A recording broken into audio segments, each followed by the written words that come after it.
Hi there, I'm Matt Keene. Welcome to Creating a Future We Want, the Visionary Evaluation Series. Hooray! Where I use each page of this book as inspiration for a little video like this one, which is phenomenally mediocre. It's just my humble opinion. So, I'm on page 15. It says book format. That sounds kind of boring, but it's not. This book is divided into 15 chapters with the introduction and conclusion set in the current time. Bum, bum, bum. Little foreshadowing there. I wonder what time the rest of the book is set in. The future! More on that in a moment. In this espionage. No, it's not espionage. This thriller. This suspenseful volume. You know, if you've ever come across an edited volume before, tailored toward a particular profession or academic audience, you'll know that generally the editors write the introduction to the volume and they write the conclusion, and they may write some of the intervening chapters, or they'll invite other writers, scholars, to write the intervening chapters. And you put it all together and there's your book. Well, it's a lot of work, an enormous amount of work. And we also chose not to do it just like that for a lot of reasons, I think. But one of the reasons that I recall kind of pushing us to a little bit of a perhaps more creative, innovative approach, at least an approach that we had not seen taken before, was that if, as we say in this book often, we have built a world, and we, in many different ways we say this, built a world and built systems within this world that are not serving humans and are not serving nature, in fact are actively degrading the well-being of all life, then we have to consider whether our ways of doing things can be different.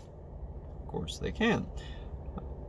The question is, how can they be different? Do we have the courage to do things differently?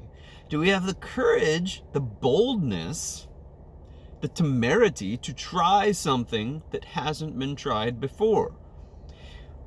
We, as we say in many different ways here, in order to create a future that we want, to be a visionary evaluative and live by these visionary evaluative principles, we will need to do things that are uncomfortable. Do things for which there is no set recipe. There is no one who's going to offer you the permission to do it, give you a certificate that says you're ready to go out there and do this innovative new thing.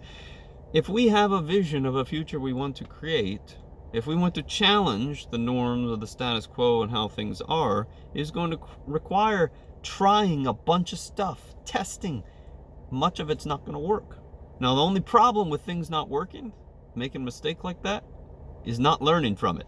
So this is, in our small way, an attempt to try to do something different. Do it differently. Take this tried and true model, and there's tens of thousands, hundreds of thousands, maybe more, edited volumes, edited books out there. Take this model and try to do something a little differently. So we've got an intro and conclusion set in the current time. All the intervening chapters are set in 2030. We've asked all of our contributing authors to imagine their writing from the time period of 2030. Each of them is positioned as a visionary evaluative, and they are presenting, in a sense, their own deep praxis from a sector in which they are an expert, have deep expertise. And so they're all there is a script, a play that sort of bookends that story, and then there's a group of stories in the middle about which the people in the play are discussing that content. And it goes on from there. there are spaceships involved. There is a lot of interesting, probably unexpected things for evaluators, if you happen to be one of those watching this.